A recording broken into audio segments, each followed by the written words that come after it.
Okay, so welcome again, everybody.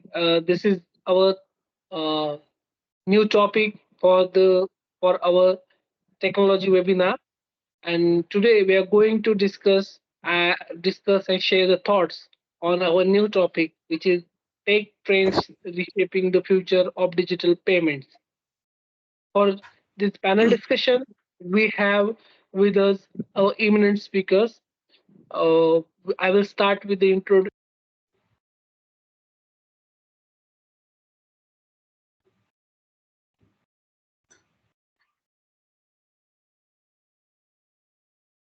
AJ, we lose him. We can't hear Yes, him. just a moment. Sure.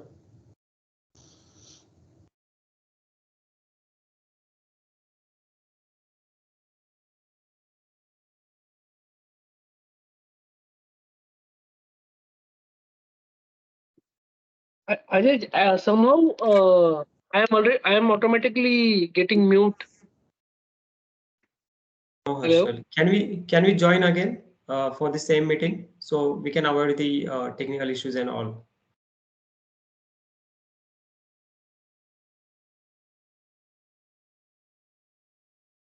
Hello. Do you want everyone to log out and log in, or like only Yes, yes, Harshal? yes, yes, for all. Harshal, Okay. is it Yeah. fine? So we can log out and log in again.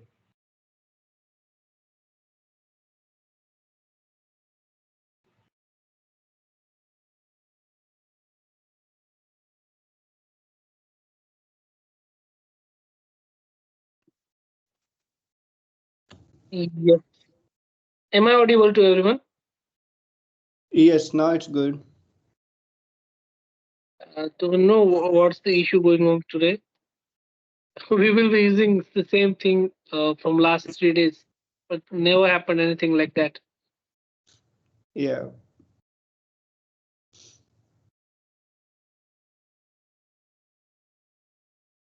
Yeah, the guests are waiting in the lobby. Yes, admit. Sarvanan was in lobby, so yeah, we are all good now.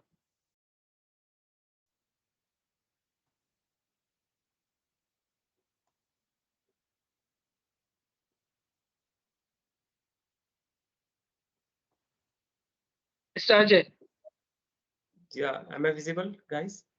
Harshal, can you hear me properly? yeah, just don't turn off the camera from your end because we both are joining from the same account. So might be Okay. the settings are changing on the both devices. Okay, Okay. sure. Thanks for Yeah. the So clarification. Yeah. yeah. So sorry for the trouble, guys. It's technical totally. So we will start the session. So once again, I'll start from the scratch so that it will be recorded smoothly. Yeah. So welcome everybody. This is our new panel discussion session of our webinar series, uh, and we are today going to discuss on tech trends reshaping the future of digital payments. From in this webinar series, we are working on and discussing on the various technological topics, and we are also gaining insightful knowledge from the eminent speakers in this webinar series. So for today's topic, which is tech trends reshaping the future of digital payments, we have with us our eminent speakers. And I'll start with Ms. Lakshmi Sushma Daggubati. Ms. Lakshmi Sushma Daggubati. She is a product manager at Mastercard, and she has a unique knack of taking financial services problems and transforming them into the industry-changing solutions. She's also known for pioneering a user-centric payment solutions and stand out as a visionary within the digital payments sector. She employs a comprehensive approach to product lifecycle management, and that is deeply embedded to the user-centric growth strategies. And this has propelled her to the forefront of the innovation in the payments domain. She has some of her finest ideas, for which she also holds the patent, which includes the method system for storage transfer of verified data via blockchain, database system architecture for refund data, harmonization systems and methods for automatic bill environment. We are really glad to have such an eminent personality with us for the today's panel discussion. We all welcome you, Miss Lakshmi Sushma Daggubati.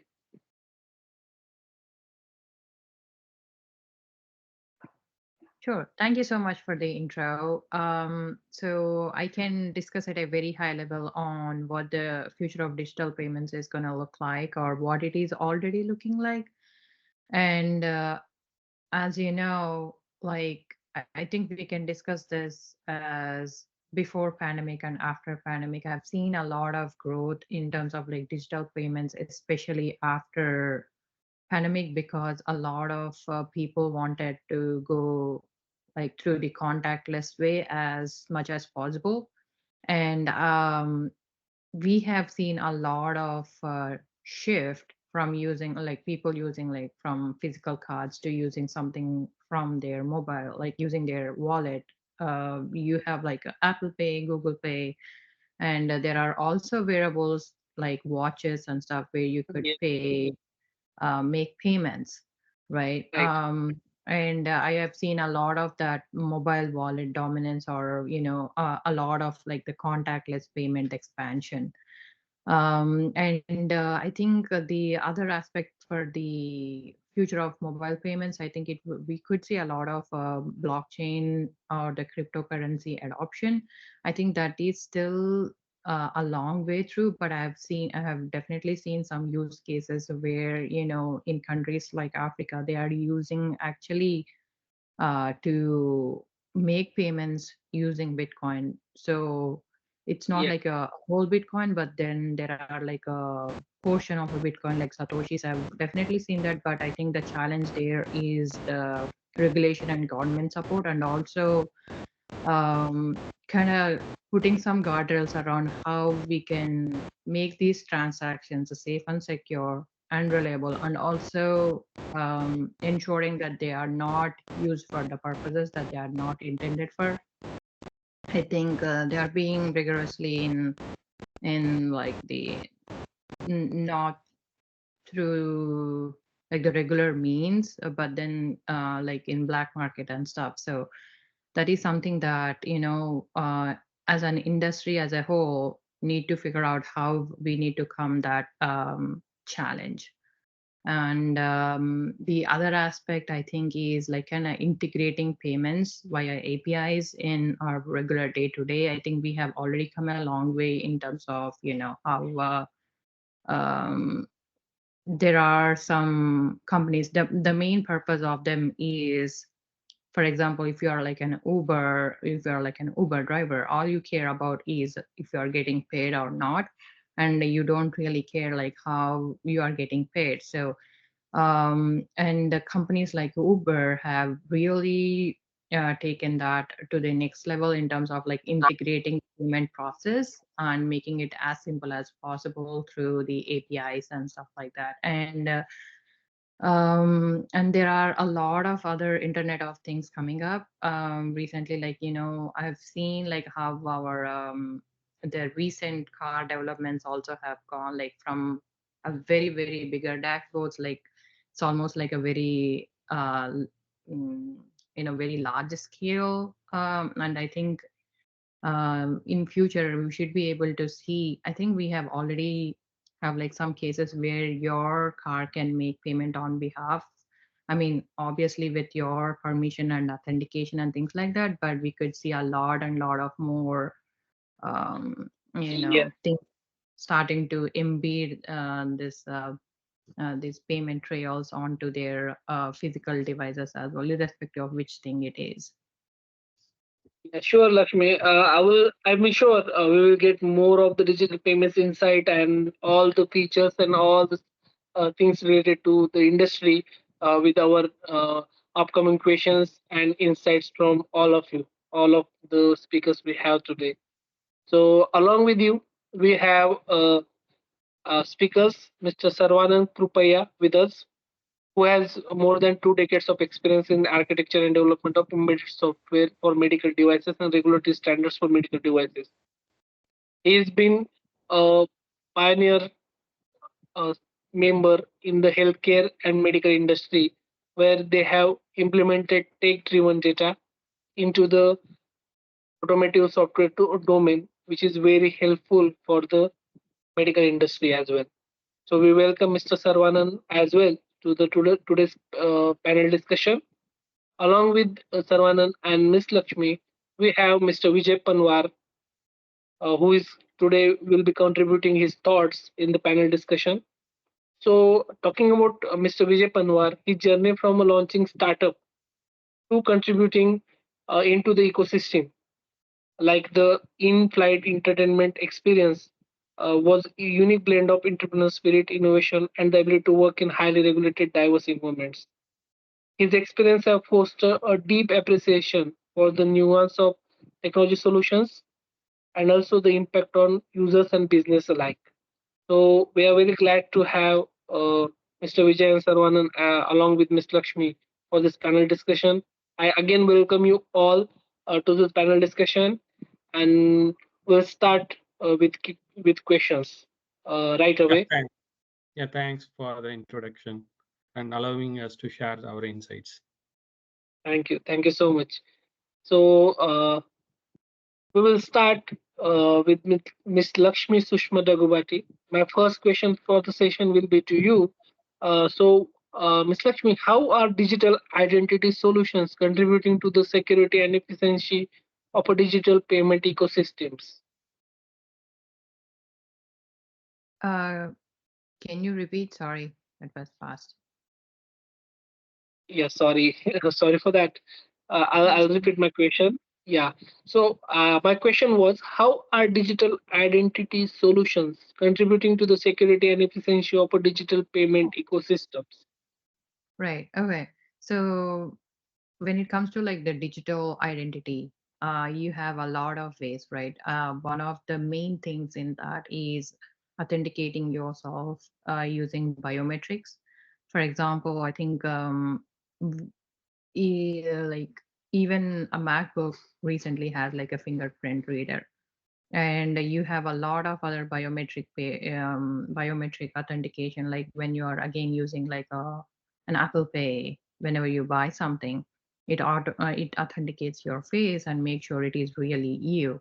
So we have come a long way from using passwords and stuff like that, and we are definitely trying to enhance as much as possible in terms of making taking the digital identity to the next level. And there are also some use cases where have been studied or currently in the research on how you could do like a lot of eye tracking when you are trying to make a payment purchase. I think that is probably it's going to take a few years to for it to actually come into or like the real use case. So in that case, you wouldn't really have to do um, any type of like entering the username or password if you are doing like a like checking out through your web application. If not, you also have an option to actually control with your eye movement on where you want to go. That there are already like a lot of research going on in that domain as well. And in terms of digital identity, I think we have already discussed about like there's a multi-factor authentication as well, where you would get like a one-time passcode that is just valid only for like a few minutes to few, I mean, few seconds to few minutes, and then you have your field technology, and it does ensure like the device that really belongs to you, from where you are making the payment, from which location your device was enrolled in, and where you are making the payment. For example, if you are like a Missouri resident, and if you are trying to check out all the way in like Virginia, your card definitely will get declined in some cases, because and then at that point of time it does do like a secondary check by sending you a passcode or something, just to ensure if it was really you or not. So yeah, there are a lot of measures like these just to ensure or authenticate yourself in the digital world. Yeah, sure. Because what I see in the current digital payment system, there are many threats along with the technology innovations that are all the financial institutions are currently dealing, and these solutions might be helpful for implementing the digital payment system more effectively, right? Right. Yes. Thank you so much, Ms. Lakshmi, for those helpful insights. My next question will be to Mr. Sarvanan. So, Sarvanan, what emerging technologies do you believe will have the most significant impact on the future of digital payments? Um, Currently, it looks like there are several technologies that will have most significant impact on the future of digital payments. I will go through some of them. Like the first one will be like e-payments technology through online, such as like e-checks, which are currently right now used to pay rents and bills. And the second one is widely used like the credit debit cards that can be used both online as well as in person. And for in person, for online, like there are multiple methods where multiple methods of enhancing security. Something like you at the back of the card, you have some digits or a number comes to your mobile wherein you need to enter those things. In case of using a debit card or a credit card for in person, right now the widely used is near field communication, which is a chip reader where like the two devices without touching them, if you place your card close to the reader, it will for security purpose it will read and confirm and authenticate that the card is the right one. And the third one right now is mobile payments, which is nothing but mobile e-wallets. The widely used ones are like Apple Pay, Google Pay, PayPal, and these are all virtual wallets which provide great convenience and more secure financial services to the customers. And these mobile payments, they are more popular after COVID. And the fourth one we can look as like cryptocurrencies, like it could be an emerging technology. Now all these technologies, like they will have their own market area, but the regulation and the government guidelines will shape them how they are adapted in each country. So a lot of like it will be controlled by the regulations. Okay. Apart from this, I believe like the biometric based digital payment can become more widespread in the future.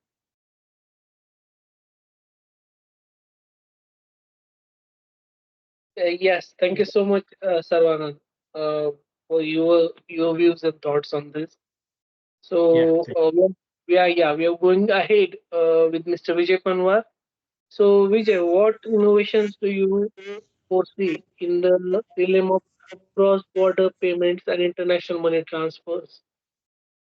So in the digital era, I see like a lot of improvement happen in last 5 years, specifically during pandemic. Like people are eager to buy, but they don't have source to do that. They don't have option to go outside. So there is a lot of improvement happen, but some of them are like blockchain and distribution ledger technology, that is also known as DLT.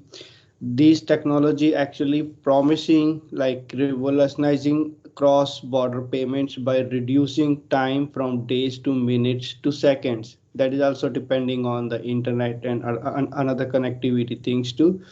Apart from that, like they are also minimizing the fees. They also increasing the transparency and security between the between the transaction, like Ripple and Stellar are the best example of them.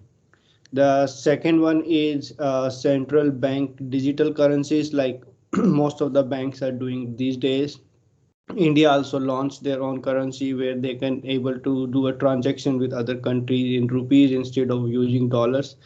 This reduce the foreign transaction exchange. This also provide like streamlining the cross border payments and also reducing the intermediate any other kinds of cost. So that way like transaction can happen very fast, and they don't need to like spend more money on exchange for no reasons there.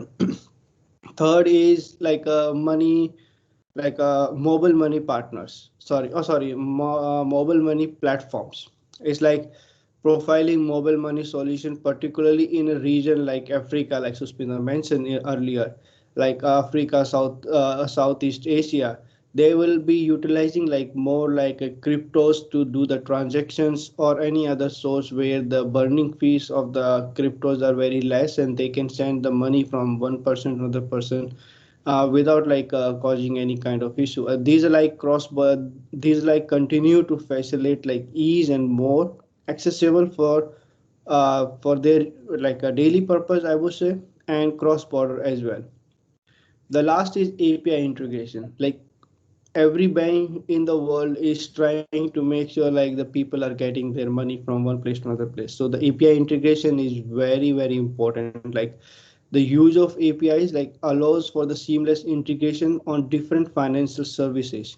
For example, like Chase can talk to the India like HDFC Bank by having API integration properly and promising interoperability between banks as well, like fintech and payment system process borders.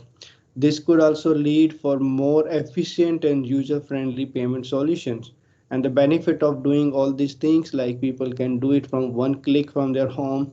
They can send money from one person to another person without having any issues or without waiting or without going outside, putting out all the formalities, personal information that is required previously, but by one click on their app, they can utilize those things very fast. So I believe like these are the couple of things that like innovation happened during cross-border payments and international money transfer right now.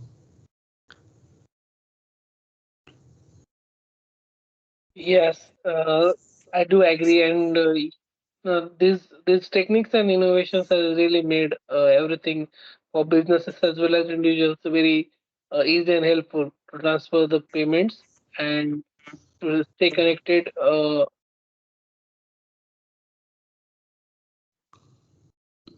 So my next question again goes to Miss Lakshmi.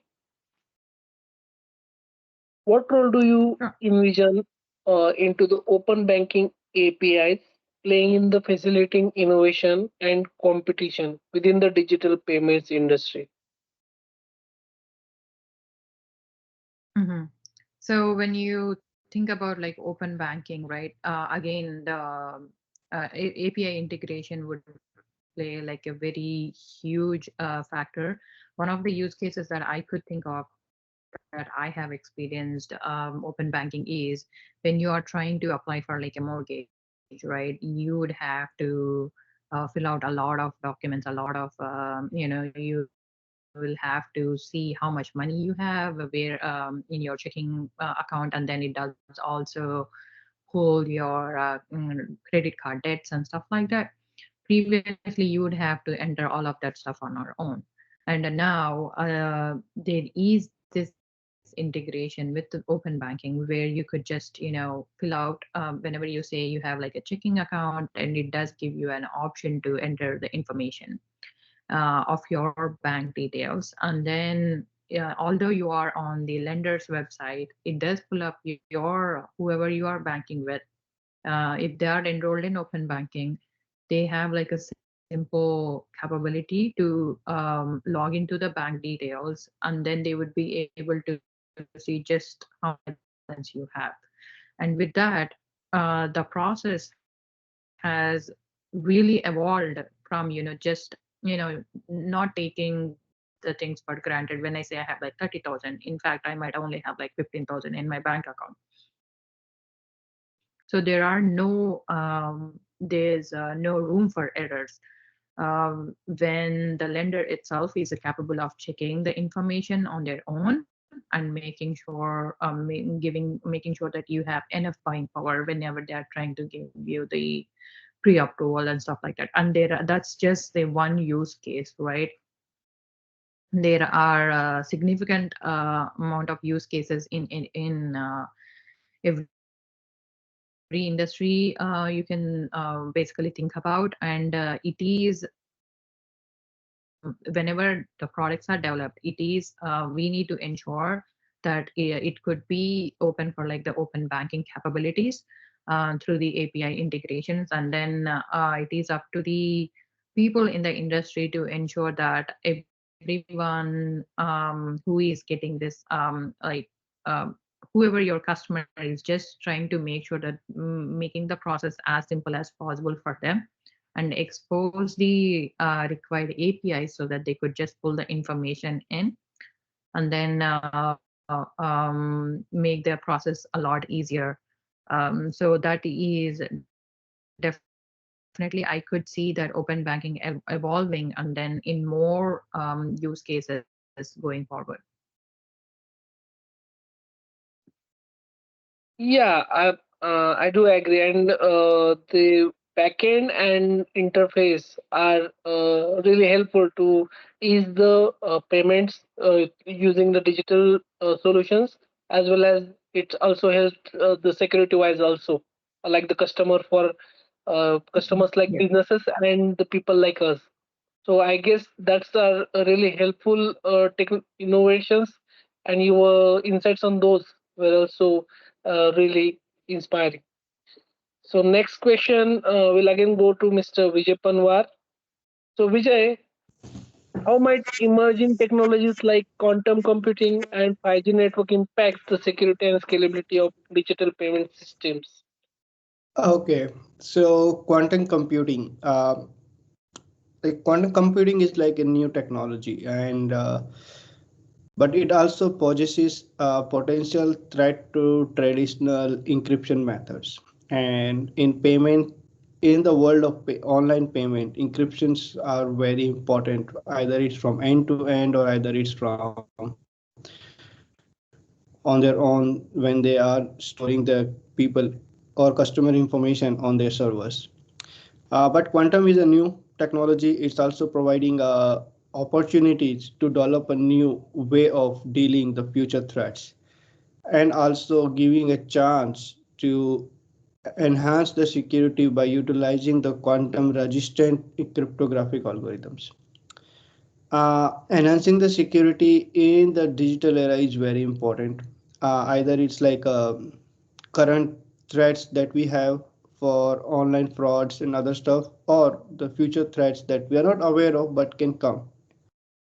The second is 5G networks. The adoption of 5G will significantly improve the scalability and reliability of the digital payment. It is that there is a two reasons for that. The first reason is like when we try to do any kind of transaction, if the transaction won't happen immediately or in couple of seconds, then the payment either fail or a payment either gets succeed. But we won't know until unless we get the confirmation message. So if I need to leave, if I'm on the airport and I need to leave immediately to catch my flight and I made a transaction, I'm just like keep waiting a 1 minute, 2 minute, 5 minutes because of the low connectivity of the networks. It's gonna not gonna process those things, and then that's like either transaction happened from the bank but it didn't process on the third party, or the third party processed the transaction but bank never received the transaction. So 5G networks play a very huge role for the payment security, and like the higher speed and the lower latency ensures like the faster transaction processing is happening. Also, like the connectivity is very important for any online payment that we are doing these days. Like, however, we are expanding the surface and complexity of 5G networks. Advanced security protocols to safeguard those payment data is also very important, and that's where we are all are working on it.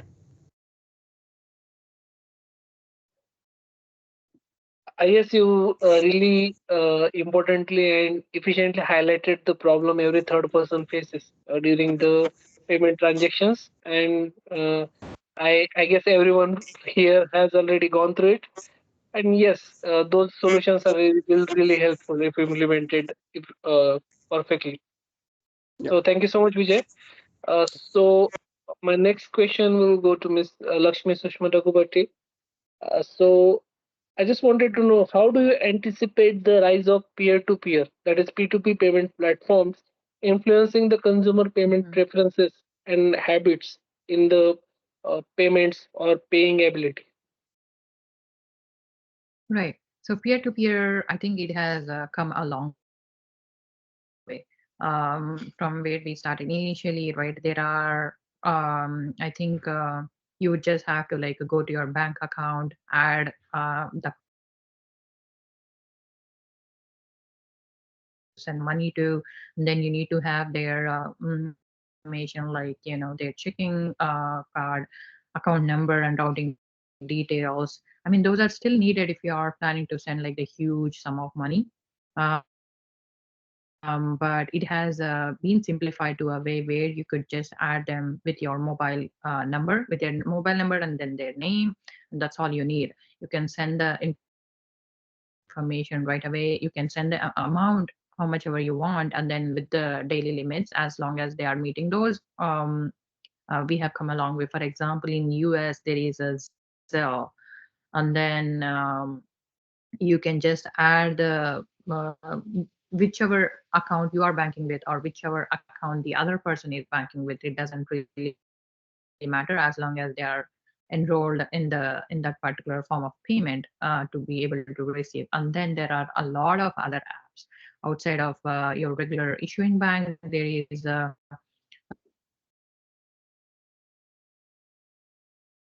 PayPal, there is Cash App,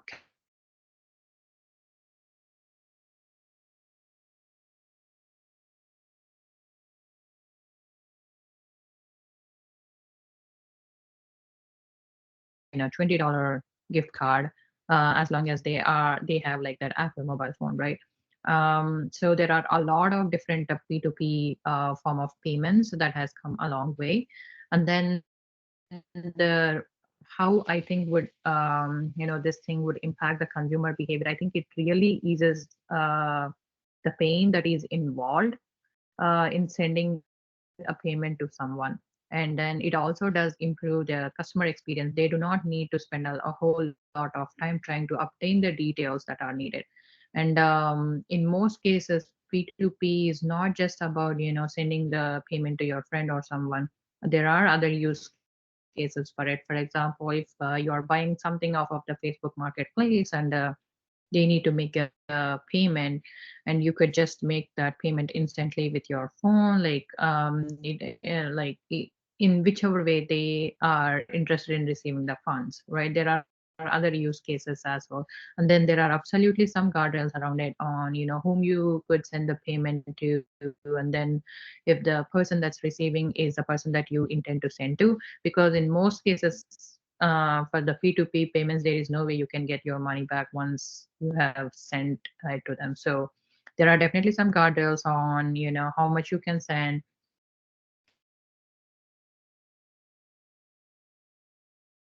and you can mention either their phone number or something, just to make sure it's them that you really intend to send. And then in terms of other customer behaviors, like how it could motivate them is just to um, make sure that these people at least kind of, if you are paying for like a goods and services, sometimes P2P also comes with the security, meaning you can just mark that as you are paying for like a good or service.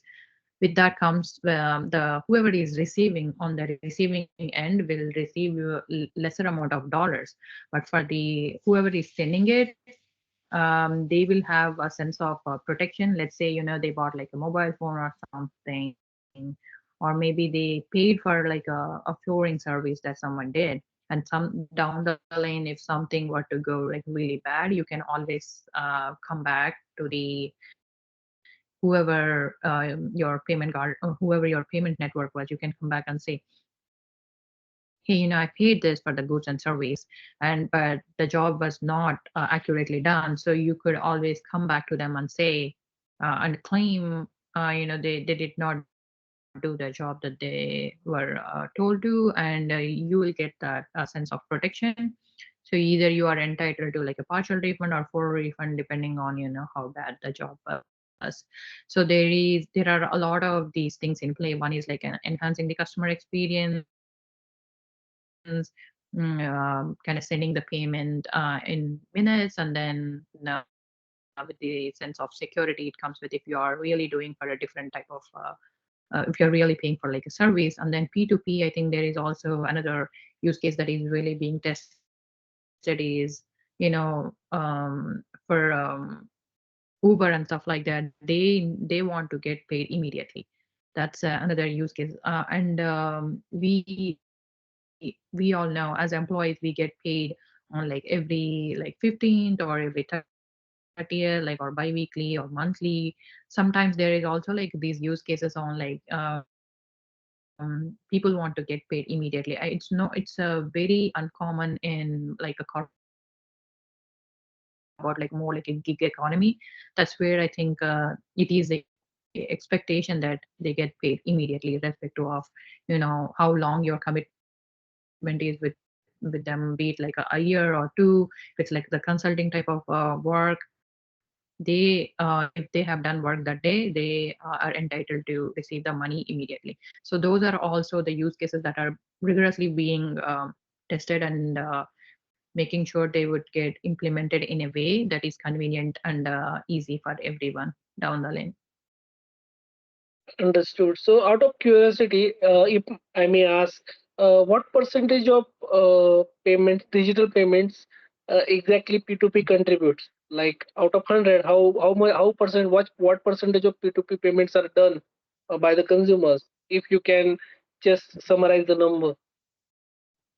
Well, I mean, if you think about it, just like an estimation from the estimation point of view, I think P2P would be a lot less than sending or of the total transaction volume in this economy, right? So people tend to pay for for the goods and services that they get um, to the merchants directly. I do not consider that as a P2P. Well, the Hmm. P2P is really when you lend some money from like a friend, or when you are trying to give or send them, like, or when you are trying to, if your kid is in the college, and then if you want to send like a 200 or 300 per month to them. So those are all the things that come as a P2P, in my opinion. So I do not think it would be anywhere more than 10% of the total volume. So, and again, the curiosity, uh, do you recommend to increase the P2P payments in the digital systems to the consumers? Like they should more try to do the P2P payments. Like you said, it is more efficient, it's quick, and it's also helpful to avoid any disturbance of Mhm. waste of time. So Mhm. if we aware and educate the people on P2P payments. Mhm. Yeah, sometimes, people really want to receive the cash and cash only whenever, whenever you're trying to buy something. So the one of I think the hurdles for the people is to have the knowledge on all of these different types of P2P payments and different P2P enablers and providers in the market. So for them, cash is like the cash, so they believe it. But for P2P, they think that someone probably might scam them or whatever. So there is a little bit of lack of trust Hmm, right. that needs to be resolved for P2P to penetrate in a much bigger way. I mean, in the like, if you are like probably in a city, you are like a very accustomed to doing these type of transactions. But if you go a little bit towards the countryside, there are not many people who would be willing to do P2P. Understood, understood. That thank you so much. Thank you so much. Those are very detailed information. So we are again with Mr. Sarvanan. Uh, so Sarvanan, how do you see the AI, artificial intelligence, and machine learning influencing the evolution of digital payment systems?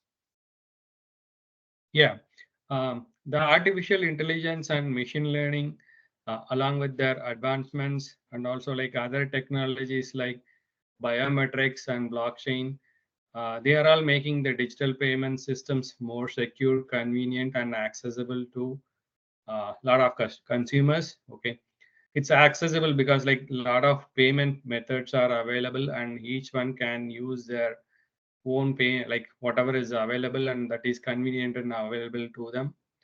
Okay, then the other thing is this, with the advancement in AI and machine learning, like the data can be monitored real time, and any frauds can be identified possibly, and the transaction can be declined.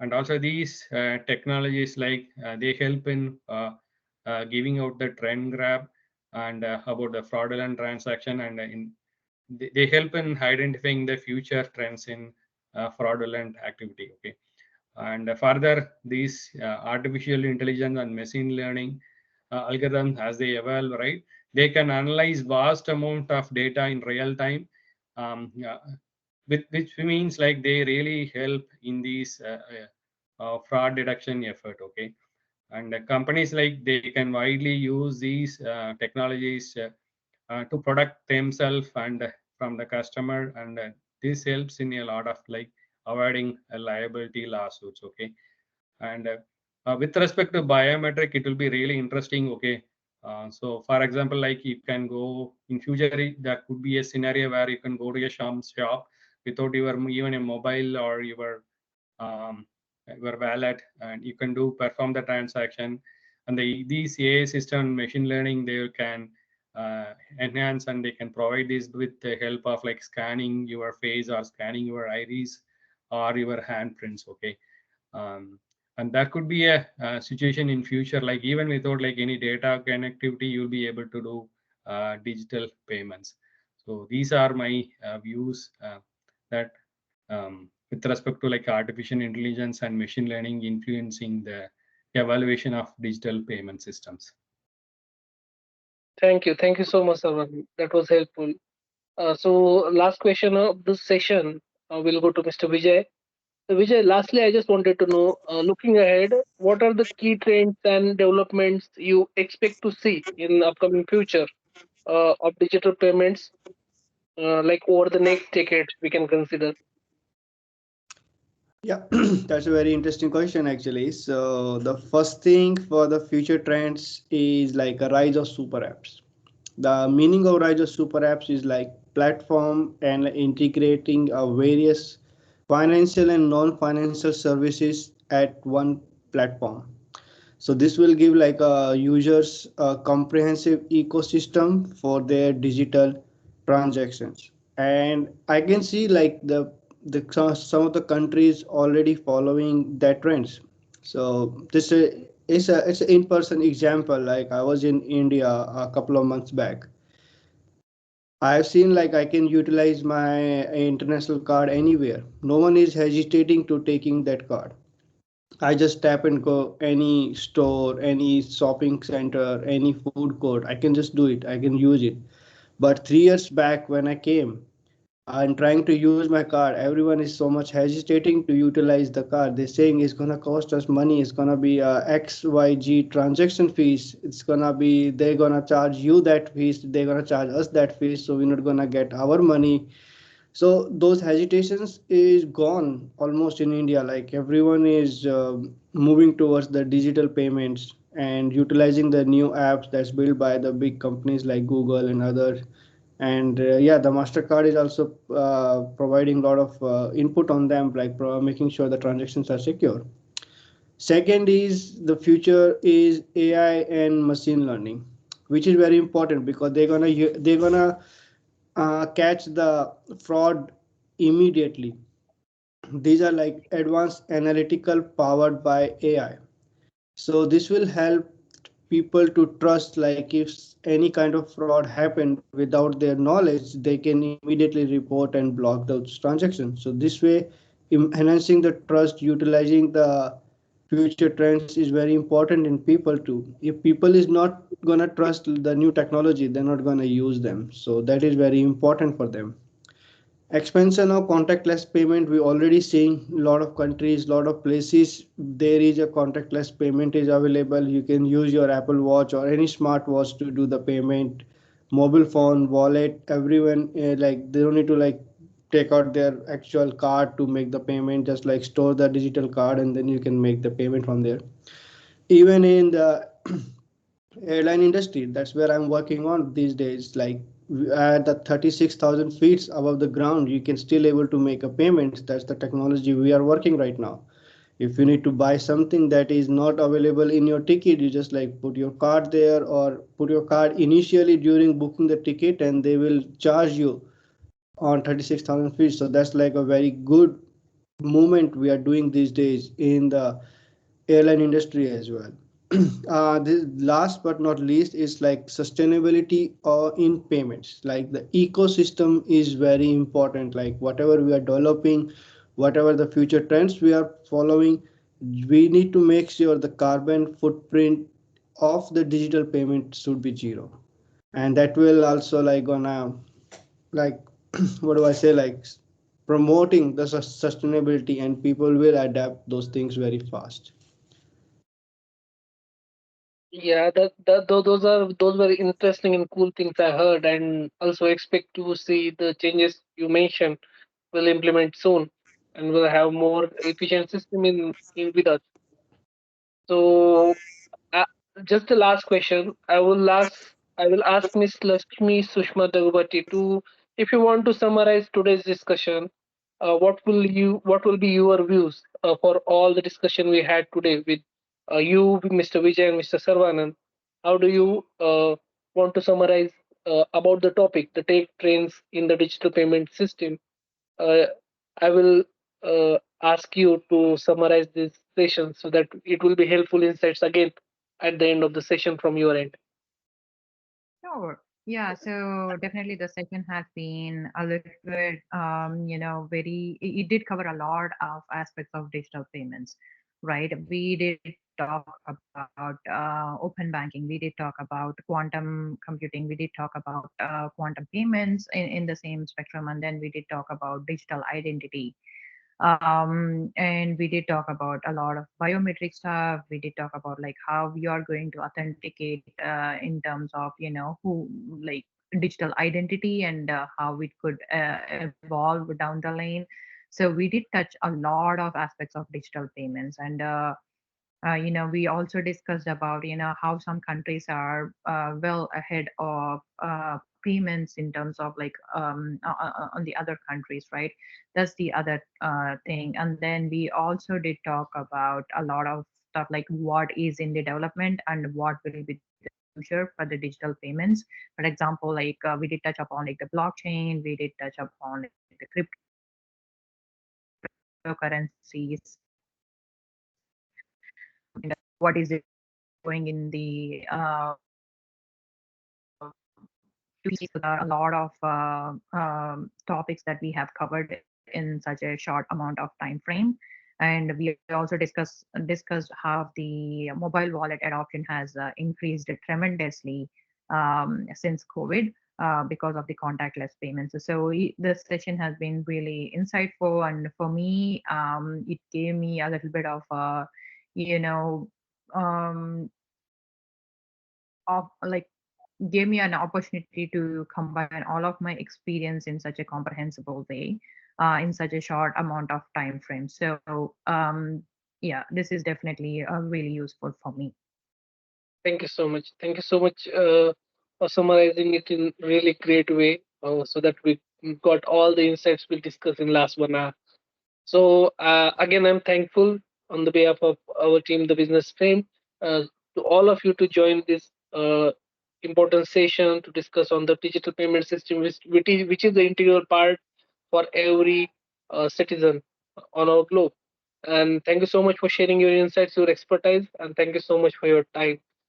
We will again look forward to connecting with you guys in future. Okay. Yes, and also we will share your LinkedIn profiles on our video description going ahead when we are releasing this on different platforms. You guys can connect with each other, and again, hopefully to see you all together again for much more insightful discussion. Thank you so much for your time and efforts. Thank you so much, guys. Yeah. Thank you so much for organizing. Thank you. All right. Yeah. Thank you so Thank much, you. guys. Thanks to the organizers and for the co-speakers. Thanks. Bye. Thank you Thank so you. much. Thank you, guys. Thank you.